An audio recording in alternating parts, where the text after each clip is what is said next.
Hello কাছের মানুষজন, কী অবস্থা সবার, কেমন আছেন সবাই? তো সেদিন সন্ধ্যায় গিয়েছিলাম চেরাগি চকে, যেটা হচ্ছে চট্টগ্রামের দৈনিক পূর্বকোণ অফিস, চেরাগি পাহাড়ের মোড়ের অপোজিটে একদমই। তো দৈনিক পূর্বকোণ অফিসের অপোজিটে। তো ওখানে গিয়েছিলাম। ভীষণ সুন্দর তাদের ইন্টেরিয়র, সব কিছু মিলিয়ে ভালোই। আড্ডা দেওয়ার জন্য সন্ধ্যায় কিংবা সকালবেলা খুলে কিনা আমি জানি না, কিন্তু সন্ধ্যায় আড্ডা দেওয়ার জন্য, বিকেলের আড্ডা দেওয়ার জন্য পারফেক্ট একটা জায়গা।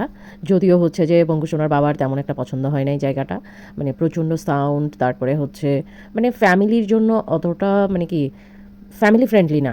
মানে অ্যাটলিস্ট ফ্রেন্ডরা মিলে গেলে, আড্ডা দিলে, কথাবার্তা বললে ঠিক আছে, যেহেতু পূর্বকোণ অফিসের পাশে, আর হচ্ছে ওখানে পত্রিকা অফিসে অনেক মানুষজন আসা যাওয়া করে, তো তাদের জন্য ঠিক আছে, সবাই মিলে হচ্ছে যে আড্ডা দেয়, খাওয়া দাওয়া করে। তো আমরা নিয়েছিলাম হচ্ছে যে মচমচে হচ্ছে যে লুচি, আর হচ্ছে ছাগলের মাথার ডাল নাকি এটা। তো যাই হোক, মানে খুব সুন্দর লাগলো, আমার তো ভালো লেগেছে।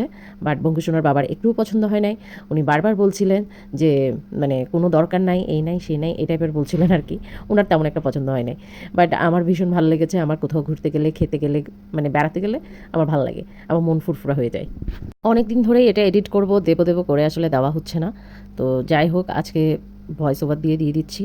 তো আপনাদের সবার কেমন লেগেছে জানাবেন। আর আপনারাও চাইলেই বন্ধুবান্ধবদেরকে নিয়ে রিজনেবল প্রাইসে গিয়ে খেয়ে আসতে পারেন, আড্ডা দিতে পারেন, ভাল লাগবে আশা করি। সুন্দর জায়গাটা। প্রিয়ার হেসেলের সঙ্গেই থাকুন। টাটা।